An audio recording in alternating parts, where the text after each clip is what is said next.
isoler et de perdre la guerre, et ce qui veut dire que petit à petit, peut-être, va pouvoir se montrer cette réalité de ce que sont ces révolutions, comment dirais-je, soi-disant arabes et islamiques. Et je dirais que la Syrie est peut-être notre petit laboratoire, notre grenouille à disséquer pour nous montrer exactement les tenants et aboutissants réels de ce qu'on nous montre comme des insurrections populaires, et qui sans doute auront lieu demain ailleurs, car là je fais une parenthèse, le nouvel ordre mondial ne peut supporter aucun régime atypique issu de la guerre froide. Et sur la liste, il y a forcément le régime algérien.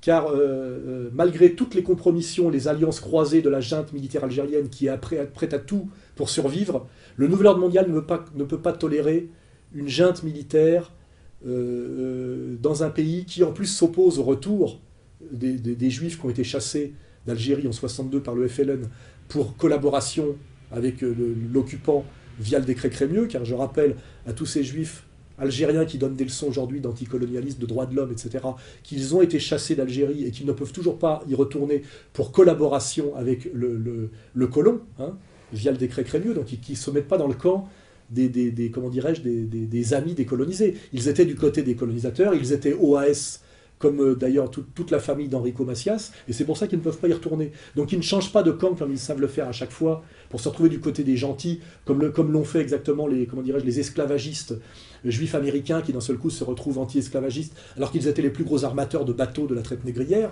C'est démontré absolument par les études universitaires noires américaines, et c'est ce qui a produit la fâcherie à la fin des droits civiques entre Norman Mailer et Farrakhan, hein, pour prendre deux symboles. Je connais très bien cette histoire-là aussi.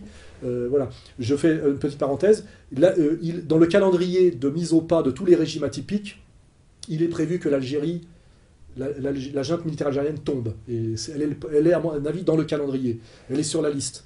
Et ce qui veut dire que c'est très compliqué pour moi, parce que malgré tout le mépris absolu que j'ai pour cette junte militaire algérienne, je pense que si l'Algérie tombe, ça sera aussi pour mettre des cadres du FMI et de Goldman Sachs à la place, et pour que l'Algérie ressemble à ce qu'est le Maroc des Azoulais aujourd'hui, avec tout ce qu'on verra aussi de réparation.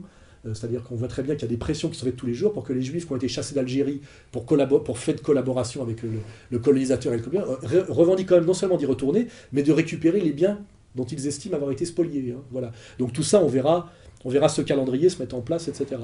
Et le régime algérien, à mon avis, va être déstabilisé bientôt. Hein. Nous verrons que c'est sur le calendrier. Je ne suis pas prophète, mais je dis que le nouvel ordre mondial ne peut pas laisser ce régime-là en place tel qu'il est. Elle le fera tomber aussi. Elle ne peut pas le tolérer. Voilà. Hein, les initiés comprendront aussi pourquoi. Essayez de porter une kippa dans les rues d'Alger aujourd'hui, vous verrez. Ça aussi, c'est une des raisons qui fait que ce régime doit tomber.